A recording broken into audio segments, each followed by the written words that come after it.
وأشهد أن لا إله إلا الله وحده لا شريك له وأشهد أن محمدا عبده ورسوله صلى الله عليه وعلى آله وأصحابه ومن تبعهم بإحسان إلى يوم الدين أما بعد. Hadirin sekalian, saudara-saudaraku yang saya hormati dan saya muliakan, alhamdulillah, puji dan syukur kita senantiasa panjatkan kehadirat Allah Subhanahu wa taala bahwa pada pagi hari ini kita kembali dipertemukan di majelis yang mulia ini insyaallah.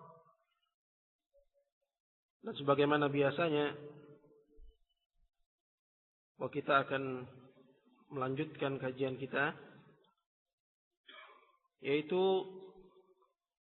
pembacaan dari kitab At-Tauhid. Dan sebagaimana yang telah kita ketahui bersama, dan saya ingin sampaikan di sini, untuk kajian kita di Jakarta ini kita tambah 2 materi, atau mungkin lebih tepatnya lagi kita adakan revisi kajian,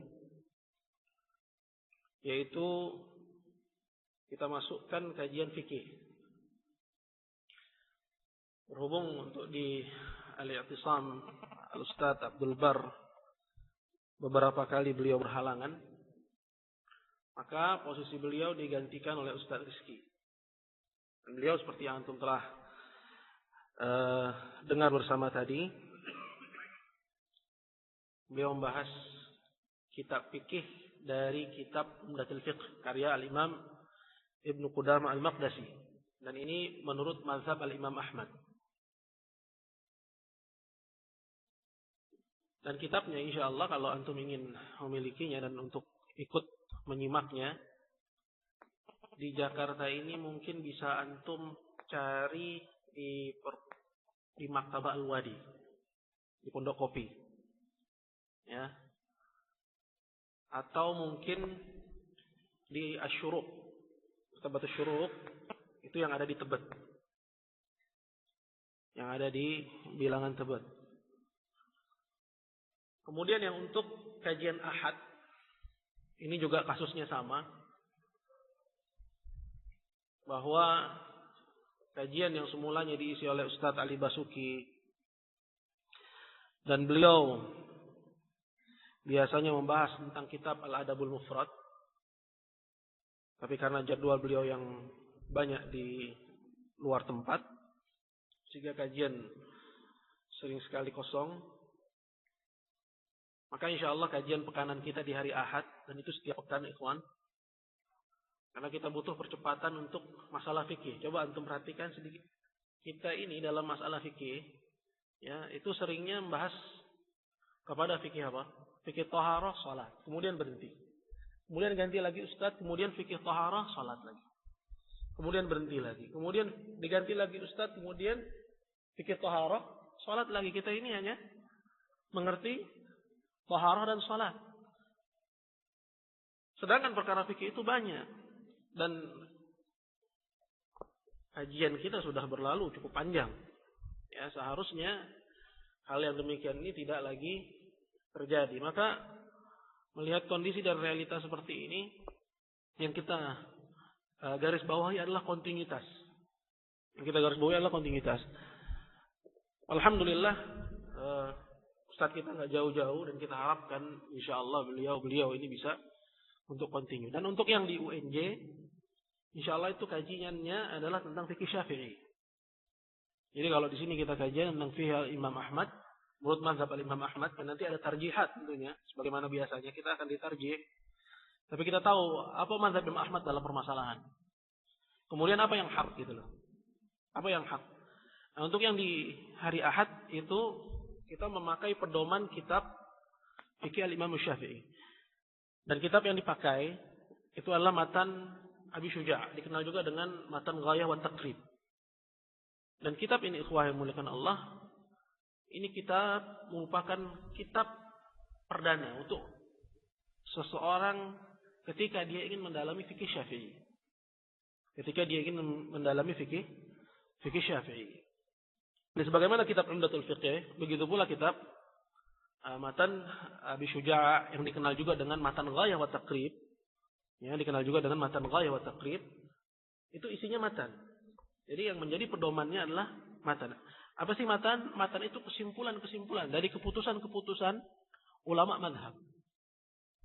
Ya, kesimpulan-kesimpulan dari keputusan ulama mazhab.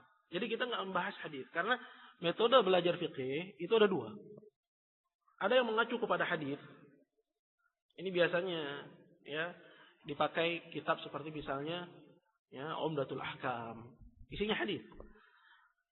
Atau misalnya juga dipakai kitab seperti kitab yang populer di kita itu Bulughul Maram karya Al-Hafidz Ibnu Hajar. Itu pedomannya apa? Pedomannya hadis. Nah, ini ya satu metode dalam mempelajari fikih. Dan metode lain, ya ini juga ditempuh oleh para ulama, itu metode melalui jalur matan. Lalu jalur apa? Matan, yaitu keputusan-keputusan ya dari suatu mazhab tertentu.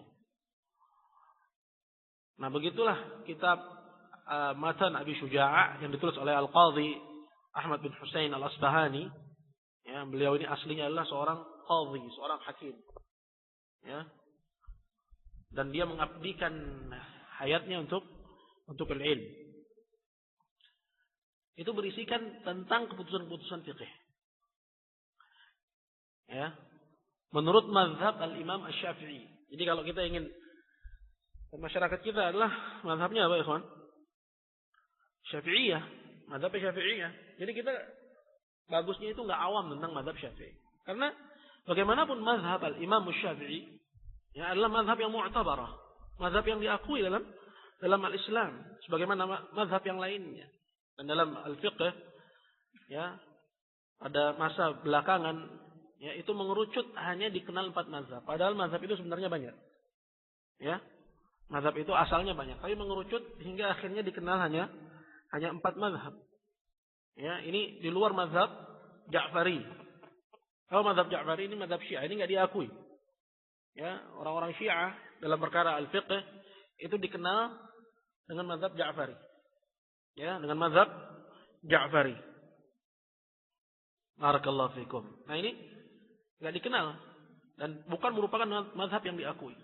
Adapun mazhab al-Imam Syafi'i sebagaimana mazhab al-Imam Ahmad ini adalah mazhab mayoritas dan khusus negeri kita ini lebih dikenal mazhab al-Imam Asy-Syafi'i. Dan kita menghadapi dalam masyarakat kita ikhwan dimuliakan Allah orang-orang yang menisbatkan kepada Imam Syafi'i yang sebenarnya al-Imam Syafi'i berlepas diri padanya. Begitu bukan? Sebenarnya al-Imam Syafi'i berlepas diri daripadanya, dari perkara akidahnya, dari perkara fikihnya. Jangankan al-Imam Syafi'i, bahkan Asy-Syafi'iyah sendiri. Karena mesti dibedakan al-Imam Syafi'i dengan Syafi'iyah. Ya, Syafi'iyah ini adalah ulama-ulama mazhab Syafi'i. Yang mana ulama-ulama mazhab Syafi'i terkadang juga menyelisih pendapat al-Imam Syafi'i. Kenapa? Karena yang jadi ukuran adalah apa? Adalah dalil. Meskipun mereka ya mengemban nama yang besar, nama Imam Syafi'i, dikenal sebagai ulama mazhab, ulama mazhab al-Imam Asy-Syafi'i, dikenal ulama Syafi'iyah. Tapi mereka pun kadang menyelisih al-Imam Syafi'i tatkala mereka mendapati bahwa dalil menyelisih pendapat al-Imam Syafi'i. Ya. Yang saya ingin sampaikan di sini ikhwan yang muliakan Allah bahwa dirasatul fiqh, mempelajari fikih ya selain atau di sisi ya dirasatul aqidah, di sisi mempelajari akidah, karena ini modal kita kepada Allah Jalla wa Ala. Apa? Yaitu i'tiqad as-sahih. Ya, ini tercermin dari syahadat kita la ilaha illallah. Ya, keyakinan yang benar ini tercermin dari syahadat kita la ilaha illallah. Kemudian ibadah yang sesuai tuntunan Nabi sallallahu alaihi wasallam dan ini tercermin dari syahadat kita yang kedua itu Muhammadun Rasulullah. Maka al-aqidah dan fiqh ini harus menjadi cermin seorang sunni salafi. Harus menjadi cerminan utama seorang sunni salafi. bahwa mereka ya diperhitungkan ya justru dari sisi ilmiahnya, dari sisi keilmuannya, dari sisi pemahamannya terhadap ad-din. Maka semoga Allah Jalla wa Ala memberikan kepada kita taufik bahwa kajian kita ini pekanan ya. Dan semoga ini memberi ruh kepada kita, memberikan kepada kita semangat yang baru ya untuk kita mempelajari agama Allah Jalla wa Ala ini. Ikhwan muliakan Allah. Adapun kajian kita ya sebagaimana biasanya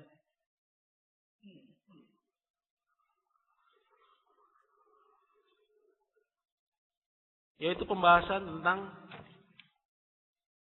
at-tauhid. Dan pada pertemuan kita terakhir, wallahu a'lam berapa pekan yang lalu,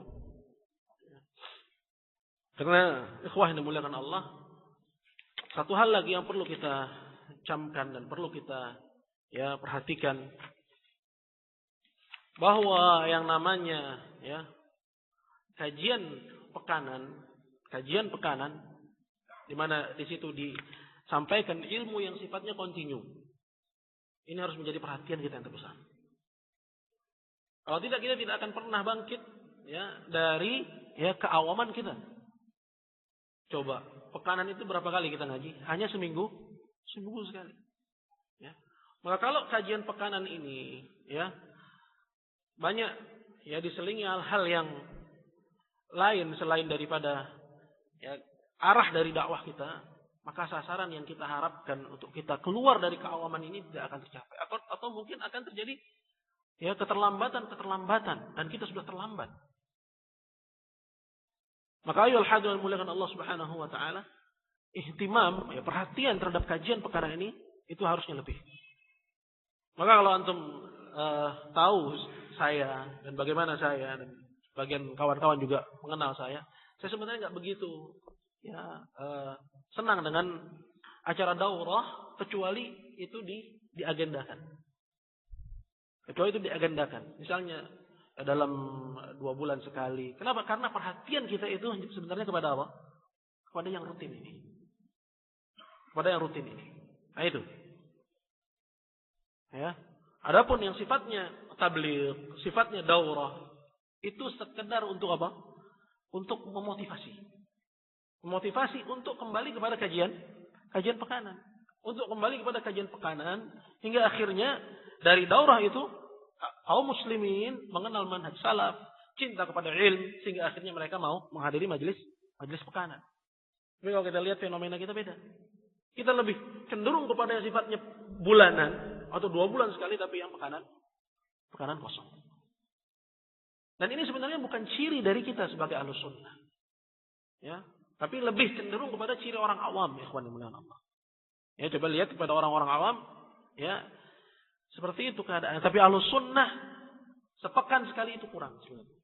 Maka dia akan berusaha untuk ya lebih ya mengisi waktunya ya dengan yang sepekan sekali dan menambahnya dengan yang lainnya. Hadis kalian muliakan Allah Subhanahu wa taala, maka ya perhatian kita kepada ya pembelajaran ilmu secara kontinu itu penting. Ya. Dan sebelum itu semua ya, dan ini juga merupakan modal utama adalah dirasatul lughah. Mempelajari bahasa Arab. Ya, dahulu kita kajian kita di masjid di Talang, ya, awal kali kita buka kajian di Jakarta. Ya, setelah kajian pekanan itu kita ada pelajaran bahasa Arab. Ya, kawan-kawan yang ikut sejak lama dengan saya insyaallah tahu. Ya, dan ini penting. Kenapa? Karena kita pingin agar syababus salafiyin ya, bahwa sekarang dia duduk sebagai murid, besok kita sejajar. Atau mungkin suatu saat nanti antum a'lam daripada guru antum, daripada ustaz antum. Jadi tidak ada gerakan pembodohan. Ya, menginginkan suatu status quo gitu. Ya udah yang namanya murid aja, yang namanya ustaz aja gitu, enggak. Jadi yang kita tekankan dalam dakwahnya adalah apa? Edukasi. Adalah pendidikan. Maka ini juga akan kita canangkan. Walhamdulillah ya santri atau mantan dari santri kita di Madrasah As-Salafiyah dulu ya mereka sudah banyak yang pulang. Ada Ustaz Al-Khalil yang beliau juga ngajar di Tambun. Beliau juga pernah belajar dengan kita di Madrasah Salafiyah. Begitu pula ada Ustaz Abdul Jabbar, sekarang beliau ada di Bogor, ya. Dan sebentar lagi juga mungkin ya, akhuna Ridho yang dari Bintaro, beliau juga akan pulang, sekarang ada di Mekah. Sebelumnya beliau berada di Darul Hadis Syihir bersama Syekh Abdullah Mar'i. Dan cukup lama di sana. Dan yang lainnya yang tidak bisa saya sebutkan satu persatu. Mereka semua domisili di Jakarta. Nah, ini. Maka kita akan ya barakallahu fiik ya adakan majelis bahasa Arab juga. Bahwa majelis bahasa Arab ini muhim. Adalah penting guna kita bangun dari ya keawaman kita. Ikhwas sekalian muliakan Allah Subhanahu wa taala. Adapun pembahasan kita masih ya atau terakhir itu berkenaan dengan bab minal imani billah as-sabru ala aqdarillah, termasuk daripada keimanan kepada Allah Subhanahu wa taala adalah seseorang bersabar dari takdir Allah Jalla wa ala. Itu bersabar dari takdir Allah yang mu'limah. Ya, yang menyakitkan, yang tidak sesuai dengan selera. Maka orang yang bersabar ya dengan ya takdir yang sempit, apakah itu cobaan dalam dirinya atau dicoba dengan hartanya, ya, dia bersabar. Yang dimaksud dengan sabar adalah dia menahan lisan dari mendongkol kepada Allah. Dia menahan hati dari ya membenci kepada keputusan Allah Subhanahu wa taala, ya. Naam, serta menahan perbuatan dari melakukan hal-hal yang menunjukkan adamur ridha, tidak adanya keridhaan, tidak adanya kesabaran yang wajib. Ya seperti ketika ditimpa musibah seorang, ya dia ya membanting pintu, membanting meja misalnya. Ya, yang mana perbuatan ini menunjukkan tidak adanya apa? Kesabaran yang wajib. Ya, tidak adanya kesabaran yang wajib. Ya, maka ya termasuk daripada keimanan kepada Allah, seseorang ketika dia ditimpa musibah, dia apa? Dia menahan itu semua. Dia tahan lisan. Dia tidak ucapkan kecuali hal yang mengundang keridhaan Allah Jalla wa ala. Jelas ini sulit ikhwan yang dimuliakan Allah, ya. Tapi ini termasuk dari apa? Kesempurnaan tauhid. Ya, termasuk daripada kesempurnaan at-tauhid. Bukanlah kita ingin untuk menggapai kesempurnaan tauhid, untuk mendapatkan fasilitas, untuk mendapatkan apa? Keistimewaan yang Allah Azza wa Jalla anugerahkan. Tentu jawabnya apa? Iya. Maka orang yang ingin memperbaiki tauhid, ya, menggapai kesempurnaan tauhid, dia harus hati-hati dalam bab ini. Dan kemarin juga sudah kita bahas bahwa manusia tatkala dia ditimpa musibah ada berapa derajat? Ada 4. Yang pertama adalah derajat yang wajib hukumnya. Afwan. Yang pertama ini hukumnya muharram. Hukumnya apa? Haram. Apa itu? As-sukht. Mendongkol. Ya, atau melakukan mendongkol dengan lisan, mendongkol dengan hati, atau melakukan amalan yang menunjukkan tidak adanya kesabaran yang wajib. Ada muharram. Ini hukumnya apa? Hukumnya haram. Wasani yang kedua adalah apa? Adalah sabar. Ya, yaitu dia menahan lisan, dia menahan hati, dan dia menahan apa? Menahan anggota badan. Nah, ini hukumnya adalah wajib. Dan yang afdal daripada as-sabar itu apa?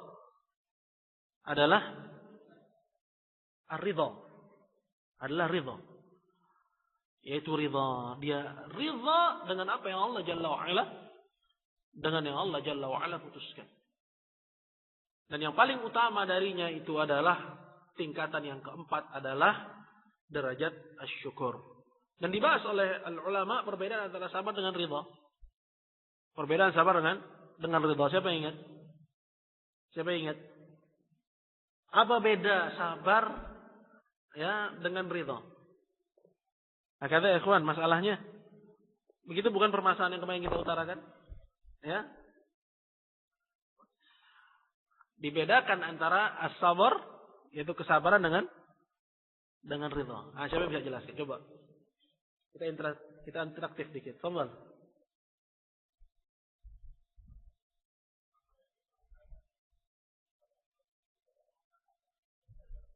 Bukan, Anda enggak dengar, coba lebih keras lagi, akhi. Barakallahu fiik.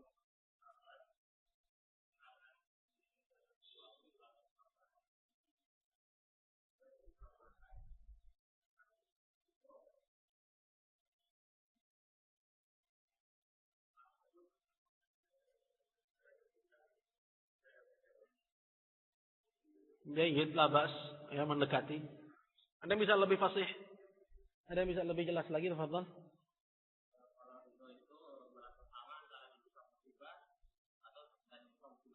Allahu Akbar.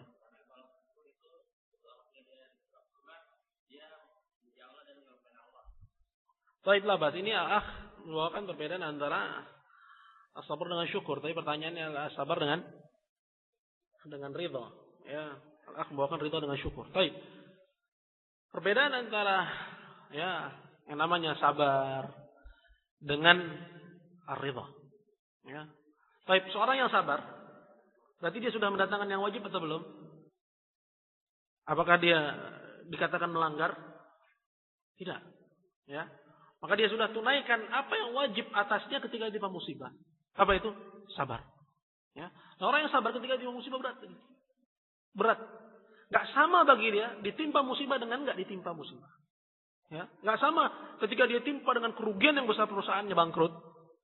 Misalnya contoh oleh Syekh Ibnu Utsaimin rahimahullah, mobilnya kebakar misalnya. Dengan kalau tidak ditimpa musibah, gak sama. Tentu yang enak baginya apa? Adalah tidak ditimpa. Tidak ditimpa musibah. Ya, musibah menimpa itu berat baginya. Ya, tapi ya, pemahamannya terhadap at-tauhid itu menjadikan dirinya untuk menahan lisannya, menahan hatinya, menahan anggota badannya dari melakukan perkara-perkara yang bertentangan dengan kesabarannya yang wajib. Paham? Intinya di mana? Gak sama. Bagi orang yang sabar, ditimpa musibah dengan tidak ditimpa musibah. Dia yahzan, dia sedih, ya. Dia bersedih hati dengan musibah tersebut, ya. Nah, adapun orang yang ridha ketika ditimpa musibah, ya datang musibah kepadanya, dia ridha. Nah, ini perbedaannya apa dengan sabar? Bahwa orang yang ridha ketika ditimpa musibah itu adalah ya sama baginya apakah ada musibah atau tidak ada musibah. Kenapa? Karena dia meyakini bahwa semuanya adalah bagian dari takdir Allah Jalla wa'ala. Ya. Bahwa ditimpa musibah atau tidak ditimpa musibah adalah Allah yang pilihkan buat dia. Allah Azza wa Jalla yang pilihkan ya hal itu untuknya. Apakah dipilihkan untuknya musibah menimpanya atau dipilihkan untuknya apa? Ya, tidak ditimpa musibah. Dan ini dijelaskan oleh Syekh Ibnu Utsaimin rahimahullah, bagian dari keridhaan seorang hamba Allah sebagai Rabb dia. Karena muqtada dari rububiyah, kandungan dari rububiyah itu apa?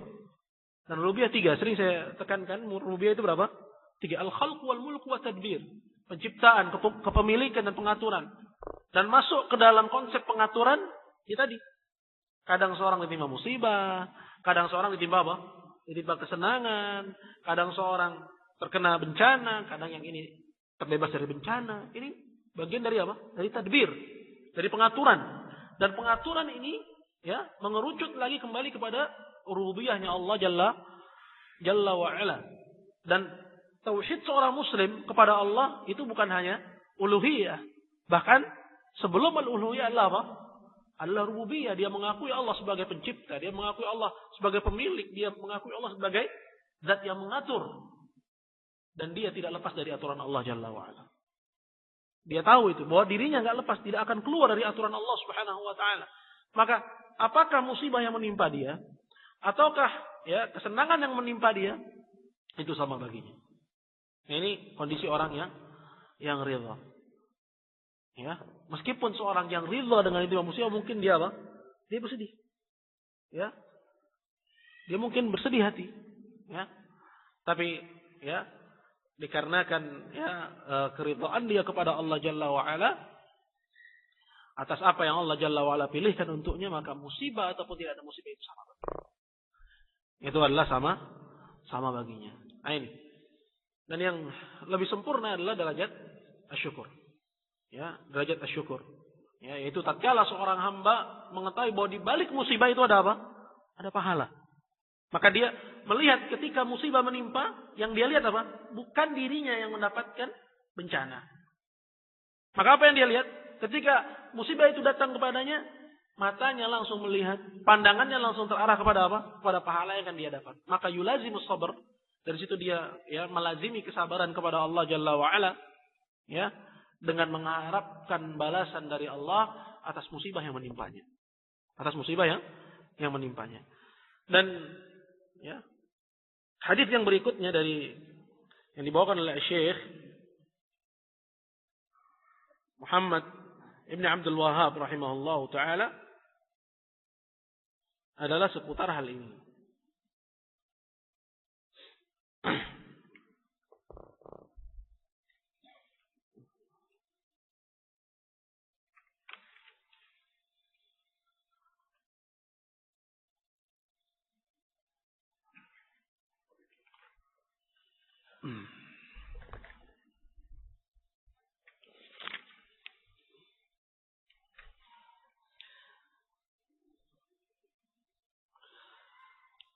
Berkata beliau dalam kitabnya Kitab At-Tauhid, wa qala sallallahu alaihi wasallam. Hadisnya diriwayatkan oleh Imam At-Tirmidzi dan dihasankan olehnya.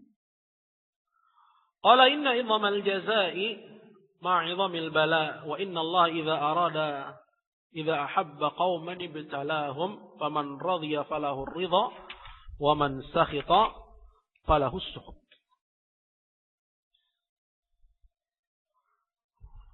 Kata Nabi sallallahu alaihi wasallam, inna 'idhamal jazaa'i ma'a 'idhamil bala.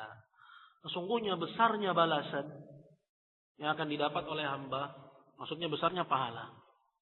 Ya.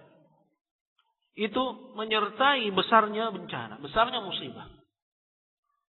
Ya. Karena seorang dicoba oleh Allah Jalla wa Ala itu sesuai dengan kadar keimanannya. Sebagaimana disebutkan dalam hadis yang lain. Apabila dilihat kadar keimanannya besar, maka dibesarkan pula cobaannya. Tapi jangan sampai ada orang berpikir, ya sudahlah, ngapain kita belajar biar iman kita nggak besar sehingga akhirnya apa?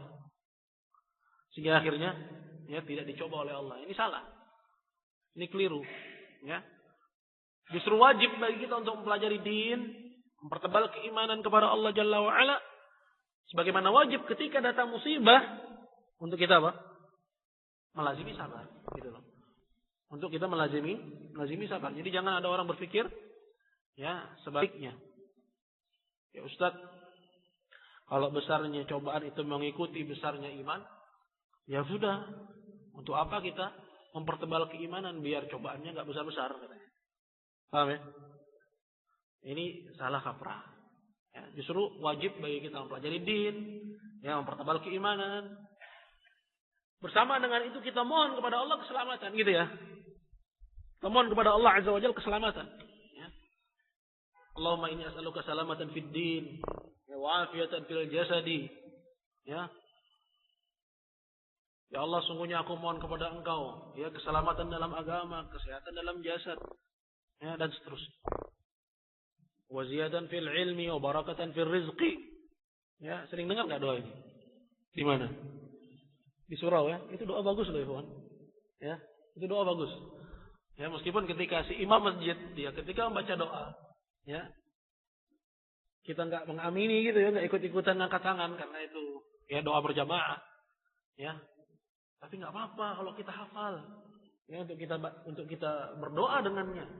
Ini bagian dari insaf kita, bagian dari sikap adil kita. Apa yang benar, ya, dan apa yang baik, ya, itu tidak menyelisih din, tidak menyelisih agama yang ada pada masyarakat kita. Barakallahu fiik. Kalau kita amalkan, itu akan lebih ya menciptakan apa? Ta'aluf. Akan menciptakan apa? Ya, keseragaman, dan tentunya keseragaman itu baik. Ya, selagi itu tidak menyelisih ad-din, tidak bertentangan dengan agama. Na'am, barakallahu fiikum. Ya. Meskipun yang lebih afdal lagi adalah kita berdoa dengan doa yang ma'tsur. Dengan doa yang ma'tsur, itu yang ada teksnya, nasnya dari Nabi sallallahu alaihi wasallam. Baik. Al-muhim, ya, kita kembali kepada pembahasan. Maka kata hadis ini, yang namanya pahala, besar kecilnya pahala itu menyertai ya besar kecilnya cobaan. Besar kecil cobaan. Dan orang yang bersyukur kepada Allah, ketika dia timpa musibah dia melihat kepada ini, dia mengingat kepada ini. Ya, maka beda. Seorang yang mentauhidkan Allah ketika dia ditimpa musibah dengan orang yang tidak mengerti tauhid. Dan orang yang tidak mengerti at-tauhid.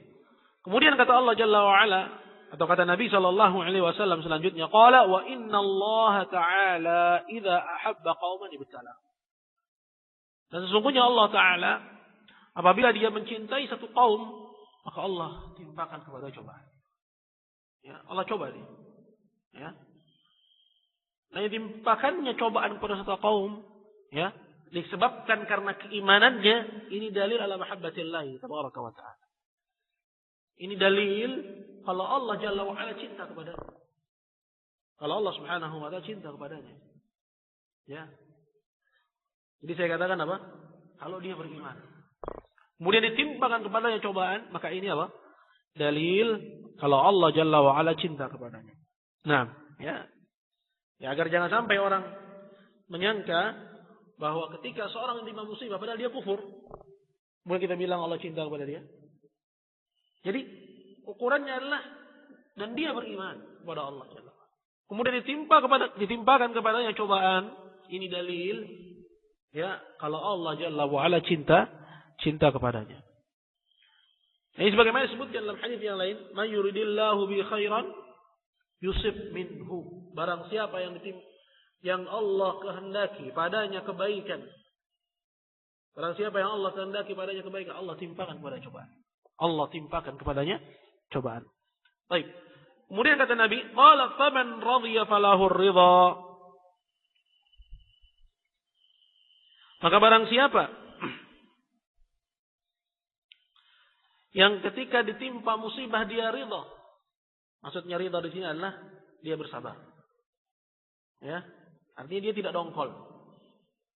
Ya, ini derajat yang wajib. Ya, ridha yang wajib yang artinya adalah sabar. Barang siapa yang bersabar. Falahur ridha, maka dia akan mendapatkan keridhaan dari Allah Jalla wa Ala. Ya, dia akan mendapatkan keridhaan dari Allah Subhanahu wa ta'ala. Dan sebaliknya, qala wa man sakhita falahu sukhut. Dan barang siapa yang mendongkol, dan ini derajat yang pertama. Ya. Qala falahu sukhut. Maka dia juga mendapatkan ya kemurkaan dari Allah Subhanahu wa ta'ala.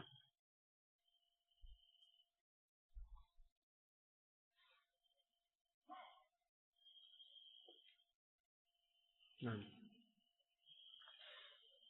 Disebutkan di sini oleh penulis kitab Fathul Majid, kata beliau, qala wa hadha al-hadith wa nahwu min adillati at-tauhid. Fa idza 'arafa al-'abdu anna al-anbiya'a wal-awliya yusibuhum al-bala' fi anfusihim alladhi huwa fi al-haqiqati rahmah wa la yadfa'u 'anhum illa Allah, 'arafa annahum la yamlikuna li anfusihim naf'an wa la daf'ah. Berkata penulis kitab, ya, yaitu ya penulis kitab Fathul Majid, ya, dalam menjabarkan hadis yang agung ini, ya, beliau membawakan sebuah hadis di mana hadis tersebut menerangkan bahwa orang yang paling besar mendapatkan bala adalah siapa? Yang paling besar imannya. Siapa mereka? Al-Anbiya. Ya. Ketika Nabi sallallahu alaihi wasallam ditanya, su'ilan Nabi sallallahu alaihi wasallam ayyun nasi asyaddu bala'a? Orang apa yang paling besar cobaan musibahnya? Qala al-anbiya. Adalah para nabi. Kemudian yang setelahnya, kemudian yang setelahnya. Kemudian kata Rasulullah sallallahu alaihi wasallam, yubtala ar-rajul ala hasabi dinihi. Seseorang ditimpa bala sesuai kadar keimanannya. Sesuai kadar keimanannya dia ditimpakan kepadanya bala, cobaan. Fa in kana fi dinihi salabah, ya, ishtadda bala'uhu. Kalau agamanya itu kuat kokoh, maka semakin besar pula bala musibah yang menimpa dia. Ya. Wa in kana fi dinihi riqqatan ubtuliya ala qadri dinihi. Dan sebaliknya kalau ya keyakinannya, kalau keimanannya itu tipis, ya, maka ditimpakan kepadanya cobaan sesuai dengan kadar keimanannya.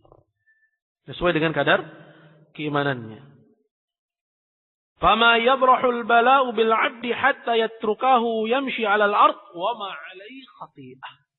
Dan tiada henti-hentinya bala itu menimpa seorang hamba sampai dia berjalan di muka bumi ini dan dia tidak membawa setitik pun dosa. Jadi ayyuhal hadirin dimuliakan Allah, kalau kita kembali kepada masalah syukur, siapa yang bisa syukur? Talabatul ilm, gitu bukan? Ya, orang yang memiliki ilmu, yang mengetahui hakikatul bala, hakikatul musibah, hakikat bala, hakikat musibah, hakikat bencana, hakikat cobaan. Ya, kenapa? Karena dari cobaan itu dia melihat, ya, hikmah di baliknya. Apa hikmah di baliknya? Yaitu pahala dari Allah Jalla wa Ala. Di antaranya apa? Digugurkannya dosa. Hingga disebutkan dalam hadis seperti yang tadi antum dengar, dan disebutkan juga dalam hadis yang lain. Tiada henti-hentinya seorang hamba ditimpa cobaan pada hartanya, pada jiwanya. Timpakan padanya cobaan, pada hartanya, pada jiwanya, pada keluarganya, pada anaknya.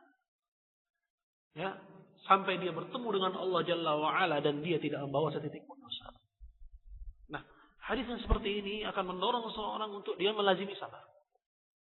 Ya. Bahkan mendorong seorang untuk dia naik kepada peringkat yang berikutnya, yang lebih utama daripada sabar, apa? Ridha, dan sampai kepada derajat syukur. Dikatakan oleh penulis kitab, hadis ini dan semisalnya merupakan dalil akan at-tauhid. Dari mana? Kata beliau, qala, فَإِذَا عَرَفَ الْعَبْدُ أَنَّ الْأَنْبِيَاءَ وَالْأَوْلِيَاءَ يُصِيبُهُمُ الْبَلَاءُ مِنْ أَنْفُسِهِمُ الَّذِي هُوَ فِي الْحَقِيقَةِ رَحْمَةٌ. Karena apabila, kata beliau, seorang hamba itu mengetahui, seorang hamba itu menyadari bahwasanya para nabi dan para wali, mereka juga ditimpa kepada mereka apa? Bala. Ya, ditimpakan kepada diri mereka bala. Yang pada hakikatnya itu apa? Sebenarnya adalah apa? Rahmat. Bala itu sebenarnya adalah rahmat dari Allah Jalla wa'ala. Wala yadfa'u 'annum illallah. Dan tidak ada yang bisa menghalau bala tersebut. Yang hakikatnya tadi adalah rahmat selain daripada Allah. Arafa annahum la yamlikuna li anfusihim naf'an wala darra. Maka seseorang pun menyadari bahwa dia juga tidak memiliki untuk dirinya apa? Kemanfaatan ataupun kemudaratan. Kalau para nabi saja apa? Tidak memiliki untuk dirinya apa? Kemanfaatan maupun apa? Kemudaratan. Paham di sini dalilnya, ikhwan? Jadi dalam masalah yang kita bahas di sini, ya, itu erat kaitannya dengan masalah apa? Tauhid. Baik, kalau kita sadar bahwa diri kita itu tidak memiliki manfaat dan tidak memiliki kemudaratan. Apa sih ini maksud tidak memiliki manfaat dan tidak memiliki kemudaratan? Kita nggak bisa menyampaikan manfaat buat diri kita sendiri kecuali kalau Allah Azza wa Jalla menginginkan. Dan kita juga tidak memiliki kemudaratan, artinya kita tidak bisa menghalau kemudaratan dari diri kita sendiri kecuali kalau Allah Azza wa Jalla menginginkan. Bahkan lebih daripada itu, para nabi nggak sanggup. Ditimpakan kepada mereka bala dan mereka sadar kalau yang hanya bisa menghalaunya hanya Allah Subhanahu wa ta'ala. Maka jelaslah bahwa tempat kita bergantung, tempat kita meminta, tempat kita berharap, tempat kita bersandar, tempat kita bermunajat adalah siapa? Yang memiliki kemanfaatan kemudaratan. Yaitu siapa? Rabb kita Subhanahu wa ta'ala.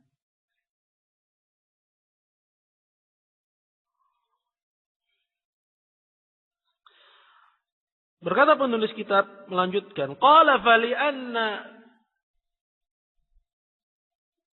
la yamlikuhu li ghairihim awla wa ahra fayahrumu qasduhum war raghbatu ilaihim fi qada'i hajatin aw tafriju qurbatin. Maka haram bagi seseorang untuk dia menuju kepada para nabi dan kepada para wali dalam hal meminta tuntaskan hajatnya, diselamatkan dari kesempitan hidupnya. Wa fi wuqu'il ibtila'i bil anbiya'i was salihin minal asrari wal hikami wal masalihi wa husnil aqibati ma la yuhsa. Dan pada hadis ini ya yang mengabarkan kepada kita kalau Nabi saja ditimpa musibah ya, pada hadis terdapat pelajaran yang banyak. Ya. Di antaranya tadi yang telah disebutkan. Di antaranya juga kalau Nabi saja ditimpa musibah dan kita bukan orang yang lebih baik daripada anbiya. Kita bukan orang yang lebih baik daripada anbiya, maka lazimi sabr. Maka wajib bagi kita untuk kita melazimi apa yang disebut dengan kesabaran tersebut. Nah,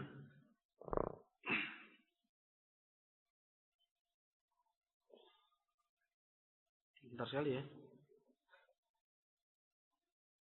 Kenapa? Bismillah.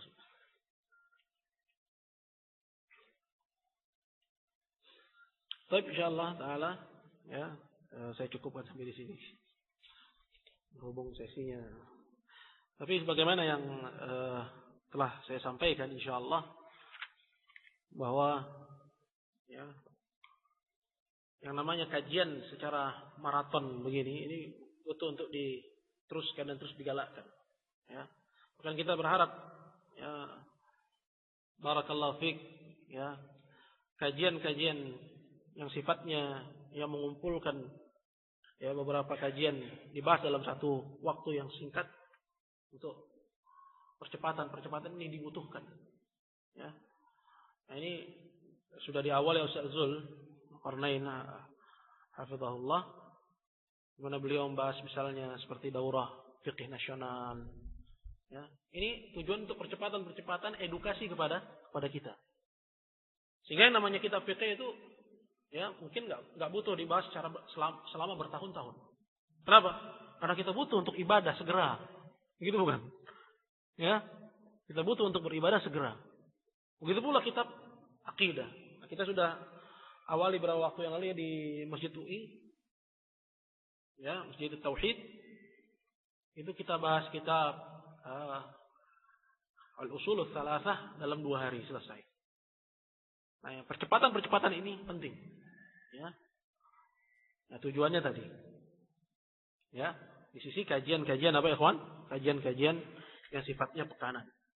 Dan sebagaimana yang telah antum dengar tadi bahwa insyaallah taala ya, kajian kita ya itu ada kajian fikihnya dan insyaallah taala ini akan berlangsung ya rutin, dan kepada ikhwah yang ingin mengupayakan kitabnya bisa beli di Al-Wadi atau di Syuruq ya.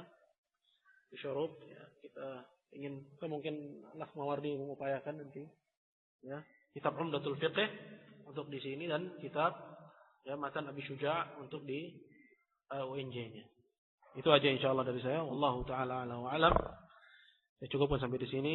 Subhanakallahumma wa bihamdika asyhadu an la ilaha illa anta astaghfiruka wa atubu ilaik. Assalamualaikum warahmatullahi wabarakatuh.